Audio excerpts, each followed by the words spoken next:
नमस्कार, मैं अरविंद आर्य आप सभी का आसान फिजिक्स के ऑनलाइन प्लेटफॉर्म पर स्वागत करता हूं। आज हम पढ़ेंगे नेक्स्ट पार्ट, जिसमें हम डेट नंबर के जो क्वेश्चन है हमारे लिए जो इंपोर्टेंट क्वेश्चन है उनको कुछ डिस्कस करेंगे। इसके अलावा मैंने बताया था हम यहाँ पे डिस्कस कर रहे हैं दो मॉडल पेपर जो मेरे द्वारा निर्मित किए गए हैं और ये बोर्ड एग्जाम्स के लिए काफी इंपोर्टेंट है। तो इसी सीरीज में आज एक और लेक्चर जिसमें हम डिस्कस करेंगे 1.5 मार्क्स के क्वेश्चन। तो फटाफट वीडियो को लाइक शेयर कर दें और जिन दोस्तों ने चैनल को सब्सक्राइब नहीं किया वो फटाफट चैनल को सब्सक्राइब करें, जिससे आने वाले वीडियो की नोटिफिकेशन आपको आगे मिल सके। तो स्टार्ट करते हैं आज का कॉन्सेप्ट। पहला क्वेश्चन है आज का कि संधारित्र में संचित स्थितिज ऊर्जा का सूत्र ज्ञात कीजिए। पहला जो कॉन्सेप्ट है वो क्या है? संधारित्र में संचित स्थितिज ऊर्जा। संधारित्र में संचित स्थितिज ऊर्जा। अगर संधारित्र में संचित स्थितिज ऊर्जा की अगर हम बात करते हैं तो देखिए संधारित्र में स्थितिज ऊर्जा क्या होगी। तो देखिए हमने ऐसे कहा कि एक समांतर पट्टी का संधारित्र हो गया ये, ठीक है। इस पर ये प्लस चार्ज है और दूसरी प्लेट पर ये माइनस चार्ज है। यहाँ पर संधारित्र की जो धारिता है वो C है और प्रत्येक पट्टिका का क्षेत्रफल जो है वो A है, ठीक है। तब अगर हम कहें कि जब संधारित्र को अल्प आवेश दिया जाता है, स्मॉल अल्प आवेश Q देते हैं, जैसे आप आवेश Q दोगे तो इसका विभव कितना आएगा? तो हम लिखेंगे संधारित्र का जो विभव आएगा वो आएगा V बराबर विभव जो है वो आ जाएगा Q इक्वल टू CV होता है, तो Q इक्वल टू CV से हमने लिख दिया ये विभव आ जाएगा V equal to Q upon C। इतना विभव बढ़ेगा।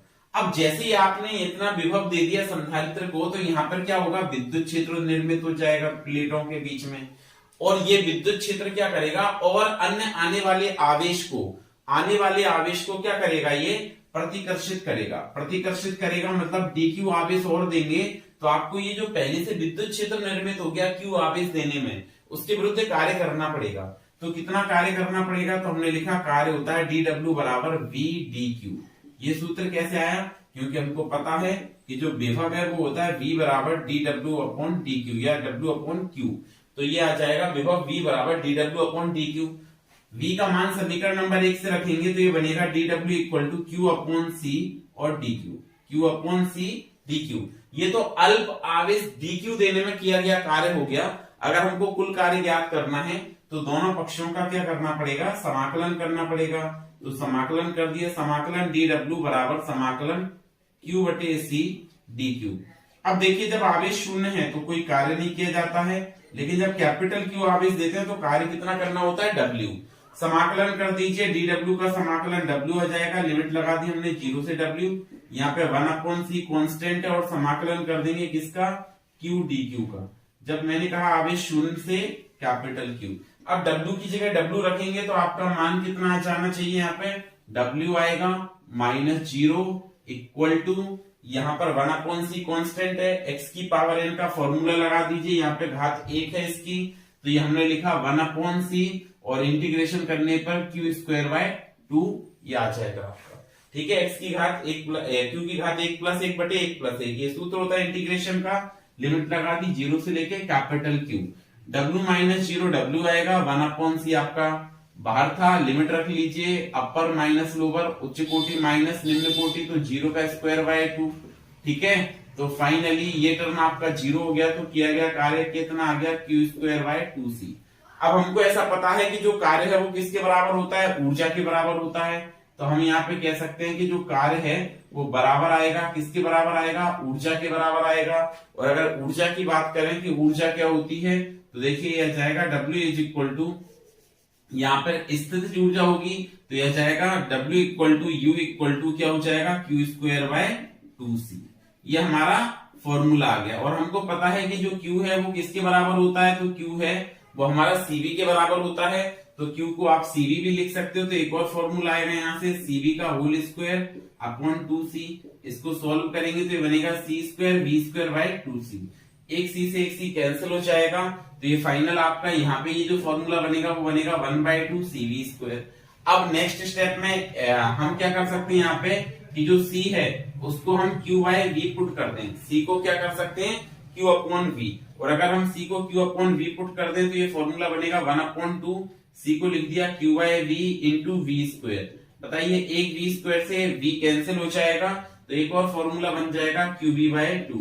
इस प्रकार से संधारित्र में संचित स्थितिज ऊर्जा के ये हम फॉर्मूले ड्राइव कर सकते हैं। कौन कौन सा? एक होता है क्यू स्क्वायर बाय 2c, एक और होता है आपका क्यू बी बाय 2 और एक और होता है आपका हाफ सी वी स्क्वायर।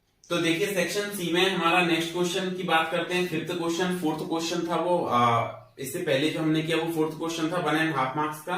अब फिफ्थ क्वेश्चन में दो सेक्शन है। समविभव पृष्ठ को परिभाषित कीजिए आधे मार्क्स में, और 1 मार्क्स में आपको ये न्यूमेरिकल दिया गया है। तो देखिए हम समविभव पृष्ठ की बात करें तो एक ऐसा पृष्ठ जिसके प्रत्येक बिंदु पर विभव का मान एक समान प्राप्त होता है उसको समविभव पृष्ठ कहते हैं। क्या होता है? एक ऐसा पृष्ठ जिसके प्रत्येक बिंदु पर विभव एक समान होता है उसे क्या कहते हैं? समविभव पृष्ठ।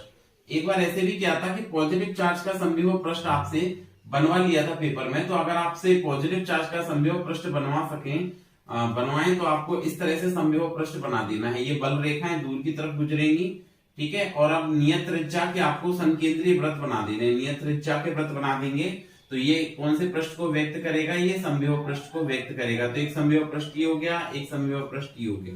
इस तरह से हम इसको बना सकते हैं। फिर देखिए इसका बी पार्ट। ए पार्ट आपको समझ आया क्या है डेफिनेशन? एक ऐसा पृष्ठ जिसके प्रत्येक बिंदु पर विभव एक समान होता है उसको समविभव पृष्ठ कहते हैं। अगर हम बी पार्ट की बात करें तो आपको ऐसे कहा है कि ये दो आवेश है और दोनों के बीच की दूरी कितनी है? एक है 3 गुणा 10 की घात -8 कूलम और दूसरा है -2 गुणा 10 की घात -8 कूलम। एक दूसरे से 15 सेंटीमीटर की दूरी पर हैं। तो मिलाने वाली रेखा के किस बिंदु पर विभव शून्य मिलेगा? तो हमने मान लिया ये कोई बिंदु हो गया P जिस पर विभव शून्य है। अगर शून्य है तो ये दूरी हमारी हो गई x, तो बची हुई दूरी हो गई हमारी 15 - x। ठीक है, ये बात क्लियर है आपको? अब बिंदु P पर कुल विभव 0 चाहिए तो एक तो इस आवेश के कारण विभव आएगा v1 प्लस इस दूसरे आवेश के कारण इस बिंदु पर विभव आएगा v2। अब ये कुल विभव 0 है तो पहले आवेश के कारण होता है kq1/r1 प्लस kq2/r2, kq2/r2। आपको पता है सभी में k कॉमन है, बाहर निकाल दिया हमने। q1 की वैल्यू रख देते हैं 3 × 10⁻⁸/r1, r1 मतलब x, प्लस लगा दिया। q2 की वैल्यू रखेंगे तो यह जाएगा -2 × 10⁻⁸/r2, r2 मतलब 15 - x, 15 - x। ठीक है, ये k बाहर आ गया। k का डिवाइड लगाएंगे तो ये टर्म 0 हो जाएगा और 0 होगा तो इसको हम लिख सकते हैं 3 × 10⁻⁸/x प्लस माइनस ये माइनस हो जाएगा, ये 2 × 10⁻⁸/15 - x। ये बात क्लियर है? इसको हमने इधर पक्षांतर कर दिया। पक्षांतर किया तो आपका वैल्यू बनेगा 2 × 10⁻⁸, इसको हमने इधर पक्षांतर किया जब तो देखिए 2 × 10⁻⁸/15 - x आ जाएगा ये। अब देखिए ध्यान दीजिए इसमें, इसको इक्वल टू में कितना है आपके पास में 3 × 10⁻⁸/x। इसको सॉल्व किया जैसे हमने, जब हम सॉल्व करेंगे तो -8 से -8 कैंसिल हो जाएगा। इसके अंदर गुणा करेंगे तो ये बनेगा 2x और 3 का गुणा करेंगे तो यह जाएगा 45 - 3x। इसको इधर लाए तो आप हो जाएगा 2x + 3x = 45। फाइनली हमने इसका सॉल्यूशन बनाया तो यह जाएगा आपका कितना 5x = 45। तो x की वैल्यू कितनी आ जाएगी आपकी 9 सेंटीमीटर। ये आपका फाइनल आंसर है। तो बिल्कुल सिंपल क्वेश्चन है ये दोनों। देखिए इसमें नेक्स्ट क्वेश्चन की चर्चा करते हैं जो क्या है, किरचॉफ का संधि नियम लिखिए और व्हीटस्टोन सेतु का परिपथ चित्र बनाकर सेतु में शून्य विक्षेप का प्रतिबद्ध ज्ञात कीजिए। ठीक है, तो सबसे पहले अगर हम इसकी बात करें किरचॉफ का संधि नियम क्या होता है, किस नियम के अनुसार किसी संधि पर मिलने वाली सभी धाराओं का बीजगणितीय योग 0 होता है। ये किरचॉफ का संधि नियम है। फिर से ध्यान दें, किरचॉफ का संधि नियम क्या है? इस नियम के अनुसार किसी भी संधि पर मिलने वाली, ये संधि हो गई, इस संधि पर आने वाली सभी धाराओं का बीजगणितीय योग जो है वो 0 होता है। ये किरचॉफ का संधि नियम कहता है। जैसे ये धारा I1 आ रही है, ये I2 वापस जा रही है, ये I3 वापस जा रही है, ये I4 जा रही है और ये I5 इस पर आ रही है। तो संधि नियम क्या कहता है कि सभी धाराओं का बीजगणितीय योग 0 है। इसका मतलब आ कौन सी रही है I1 प्लस जा रही है कौन सी I2, तो ये माइनस हो जाएगी, माइनस का I2 माइनस I3, ये भी I4 भी बाहर निकल रही है, -I4 प्लस I5 = 0। ये आपका प्लस I5 = 0। अब ये आपका इसमें से जो पॉजिटिव टर्म है तो I1 प्लस I5 है, इन दोनों तीनों को इधर पक्षांतर कर दें I2 plus I3 plus I4। तो ये आने वाली धारा बराबर जाने वाली धारा है। ये किरचॉफ का कौन सा नियम है? संधि नियम है। ठीक है, फिर देखिए व्हीटस्टोन सेतु का परिपथ चित्र हमने बना दिया है। इसके लिए हमको क्या ज्ञात करना है? शून्य विक्षेप की अवस्था ज्ञात करनी है। तो अगर हम इसकी शून्य विक्षेप की अवस्था ज्ञात करेंगे तो हमने ऐसा माना कि यहाँ पर जो सेल है इससे I धारा प्रवाहित होती है। ये धारा I यहाँ पर दो भागों में बट जाएगी, एक तो हो गया I1 और दूसरा हो गया I2।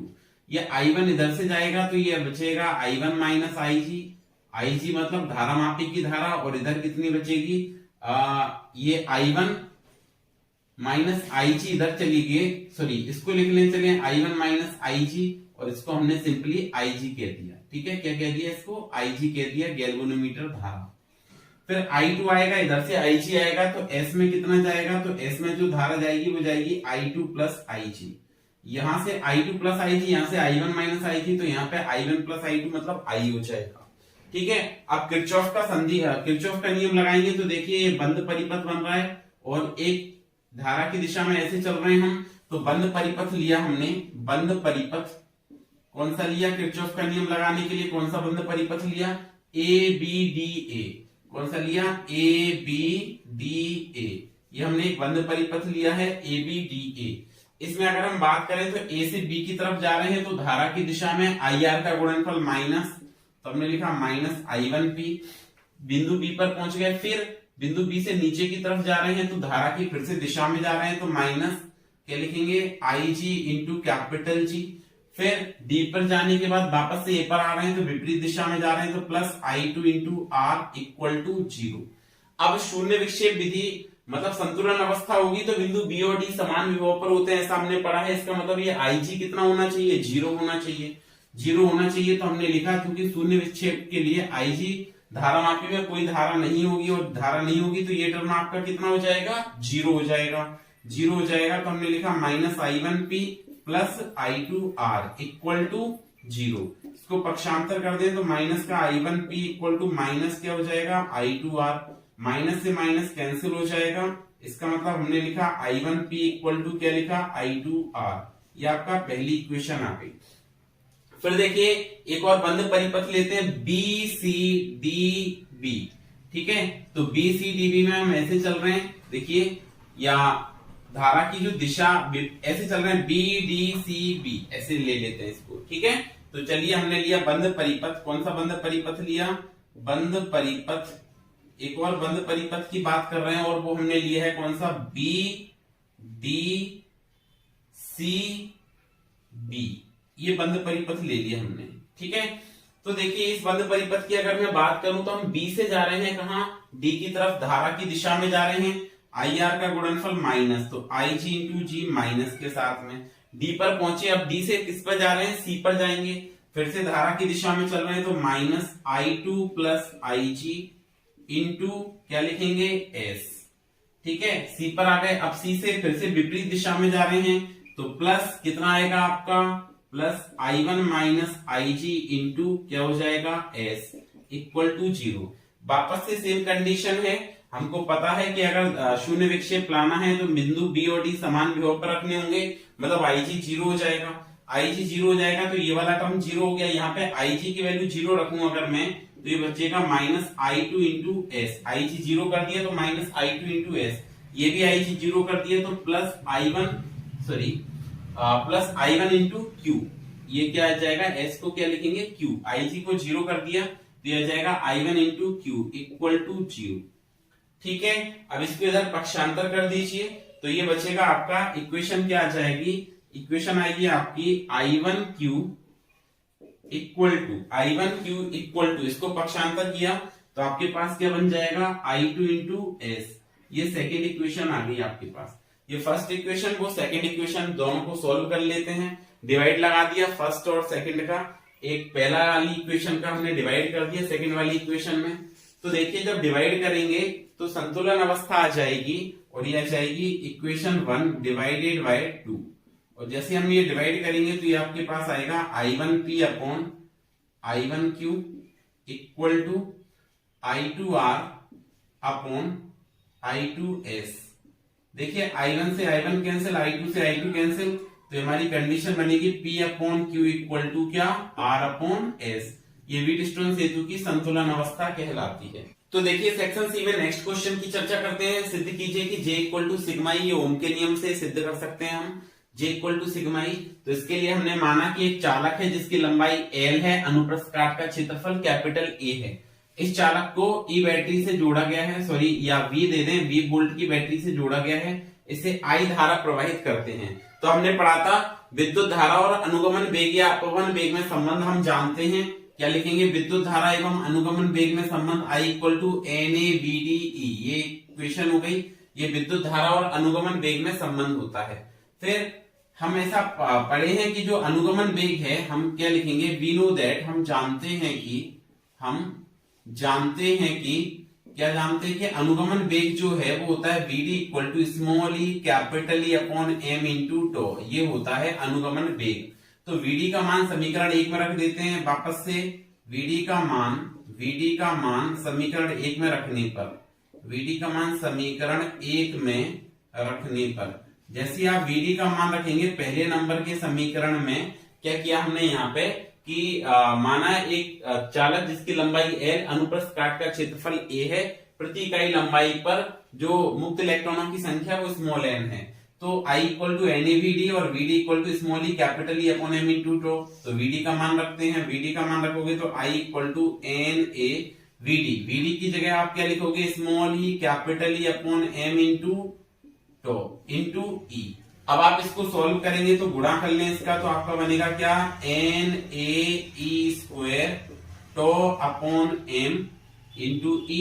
ए को अपॉन में भेज दिया तो ये बन जाएगा I upon A equal to NE square tau upon M into E. ये बन गया। बात क्लियर है। अब बताइए I अपॉन A क्या होता है। तो I अपॉन A हमको पता है कि धारा घनत्व होता है, J लिख सकते हैं, J इक्वल टू होता है I अपॉन A। तो हमने इसको J लिख दिया, J इक्वल टू बना NE square tau upon M into E. अच्छा जी, तो अभी एक बात बताइए आपकी, NE स्क्वायर टो सिग्मा होता है, हम जानते हैं NE square tau by M, इसको क्या कहते हैं, सिग्मा। सिग्मा मतलब क्या होता है, चालकता कहते हैं इसको, विशिष्ट चालकता कहते हैं, विशिष्ट चालकता। तो इसको सिग्मा लिख दिया तो ये आ जाएगा आपका J equal to sigma E. ये संबंध आ गया। अगर हम इसका वेक्टर फॉर्म लिखें, सदिश रूप लिखें, तो हम कह सकते हैं सदिश रूप में, इसमें लिखेंगे वेक्टर फॉर्म में लिखेंगे, और वेक्टर फॉर्म में आप इसको क्या कह सकते हैं, सदिश रूप में क्या कह सकते हैं, J vector equal to sigma into E vector. ठीक है, तो ये हमारा प्रूफ हो गया। देखिए तो चर्चा करते हैं क्वेश्चन नंबर 8 की। क्या है, प्रत्यावर्ती धारा जनित्र द्वारा उत्पन्न विद्युत वाहक बल का सूत्र ज्ञात कीजिए। तो ये हमारा एक प्रत्यावर्ती धारा जनित्र है जो NH चुंबकीय ध्रुवखंडों के मध्य ओमेगा कोणीय वेग से गति करता है। तो देखिए कोणीय वेग का अगर हम फॉर्मूला लिखेंगे यहाँ पे इसका, तो कोणीय वेग बराबर होता है कोणीय विस्थापन थीटा बटे समय। क्योंकि t समय में अगर ये मान लो ऐसे रखा हुआ है तो थीटा कोण घूमा, तो कोणीय वेग क्या हो जाएगा, कोणीय विस्थापन बटे समय। तो थीटा क्या कैलकुलेट कर लिया आपने, ओमेगा टी। ये एक इक्वेशन आ गई। अब जैसे ये प्रत्यावर्ती धारा जनित्र NH चुंबकीय ध्रुवखंडों के मध्य गति करेगा तो क्या होगा, इसका फ्लक्स बदलेगा। और कितना बदलेगा फ्लक्स, तो हम जानते हैं विद्युत फ्लक्स की परिभाषा से फ्लक्स आता है NBA cos थीटा। फ्लक्स कितना आता है, NBA cos थीटा। यहाँ पर कैपिटल N जो है वो फेरों की संख्या है, इसके आर्मेचर में फेरों की संख्या है। तो देखिए यहाँ पे हमने फाई की मान रख दिया समीकरण नंबर 1 से, तो ये बनेगा NBA cos ओमेगा टी। ये क्या बनेगा, NBA cos ओमेगा टी, समीकरण नंबर 2। अब फैराडे के विद्युत चुंबकीय प्रेरण के द्वितीय नियम से हम लिख सकते हैं कि जो विद्युत वाहक बल है वो किसके बराबर होता है, तो वो होता है minus D phi by D T. इसके बराबर होता है minus D phi by D T.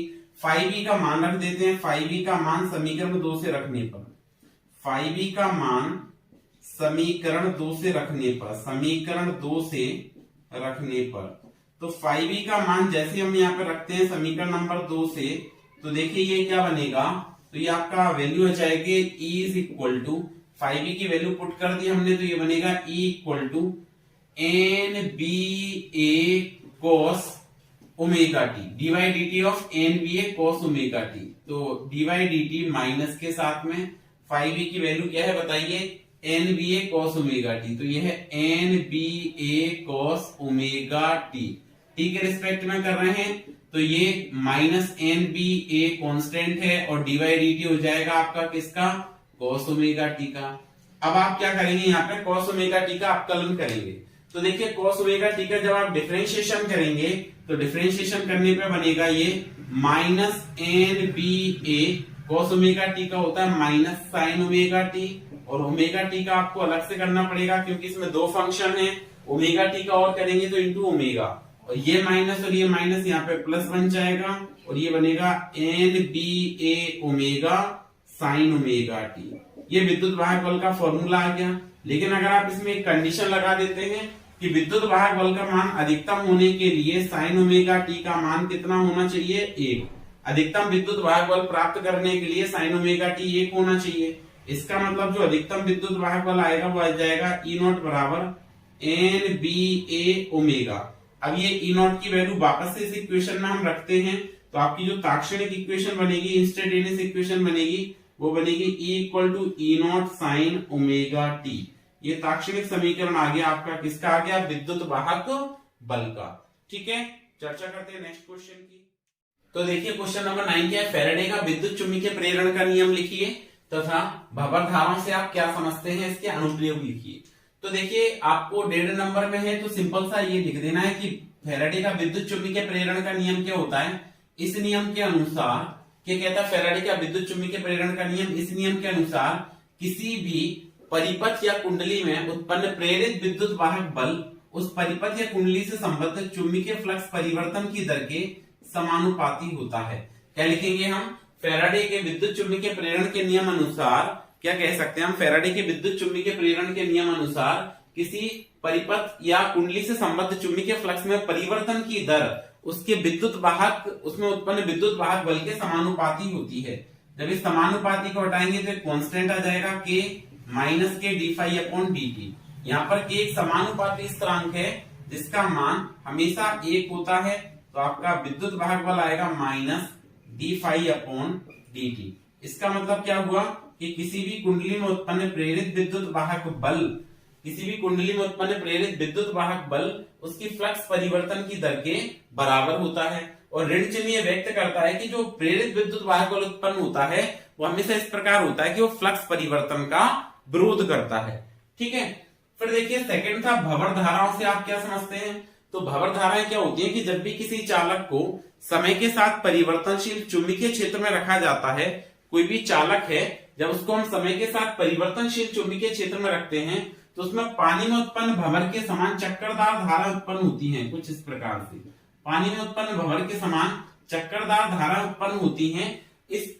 इन धाराओं को हम क्या कहते हैं, भंवर धाराएं कहते हैं। फिर से ध्यान रखें कि जब भी किसी चालक को समय के साथ परिवर्तनशील चुंबकीय क्षेत्र में रखेंगे तो इस चालक में क्या होगा, पानी में उत्पन्न भंवर के समान ऐसी चक्करदार धारा उत्पन्न होती हैं जिनको हम क्या कहते हैं, भंवर धाराएं कहते हैं। इसकी खोज किसने की थी, तो फोको नामक वैज्ञानिक ने की थी। इसकी खोज, भंवर धाराओं की खोज। दो अनुप्रयोग क्या है, तो एक तो इसका हम कह सकते हैं कि विद्युत शक्ति मीटर में इसका उपयोग किया जाता है। किसमें करते हैं, विद्युत शक्ति मीटर में, विद्युत शक्ति मीटर में इसका उपयोग किया जाता है। और क्या उपयोग है इसका, तो इसका उपयोग हम कह सकते हैं प्रेरण भट्टी में भी किया जाता है। प्रेरण भट्टी में भी इसका उपयोग किया जाता है। और विद्युत चालित रेलगाड़ियों को ब्रेक में इसका उपयोग किया जाता है। रुद्रोद्योग धारामापी में भी इसका उपयोग किया जाता है। ठीक है, तो ये हमारे हुआ क्वेश्चन नंबर 9। सेक्शन सी के बाकी क्वेश्चन हम नेक्स्ट लेक्चर में देखेंगे। साथ साथ में आपको 4 नंबर के जो भी क्वेश्चन इंपोर्टेंट हैं उसके लिए आपको एक लेक्चर बना के अपलोड कर दिया गया है। आप सभी बच्चे उसको देख लें और उन क्वेश्चंस को कंपेयर कर दें। मैं उसकी लिंक कमेंट में पिन कर दूंगा। तो मिलते हैं नेक्स्ट क्लास में, तब तक पढ़ते रहिए, सुरक्षित